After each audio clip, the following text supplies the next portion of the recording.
મહત્વના સમાચાર અત્યારે પ્રાપ્ત થઈ રહ્યા છે ચેમ્પિયન ટ્રોફીને લઈ અને ટીમ ઇન્ડિયાને મોટો ઝટકો લાગ્યો છે।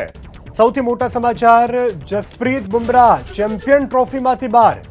સૌથી મોટા સમાચાર ખેલ જગતને લઈ અને પ્રાપ્ત થઈ રહ્યા છે। બુમરાહની જગ્યાએ હર્ષિત રાણાનો ટીમમાં સમાવેશ કરાયો છે। ऐसा होगा कि टीम इंडिया को एक आईसीसी इवेंट में 5 स्पिनर्स के साथ अपने स्क्वाड में जाएगी और देखा जाए तो वरुण चक्रवर्ती पिछली बार जब दुबई में T20 का वर्ल्ड कप हुआ था तब भी वरुण चक्रवर्ती को दुबई के पिचेस के लिए पिक किया गया था, लेकिन इस बार उनका प्रदर्शन काफी ज्यादा अच्छा रहा, जिसके बाद कोच गौतम गंभीर ने ये खास तौर पर डिमांड रखी टीम सेलेक्टर्स के साथ कि वरुण चक्रवर्ती भी उन्हें चाहिए और जिसी वजह से एक बैट्समैन को हटा के एक स्पिनर को एक्स्ट्रा रखा गया। श्री बहुत शुक्रिया आपका जीएस विवेक इस तमाम जानकारी के लिए।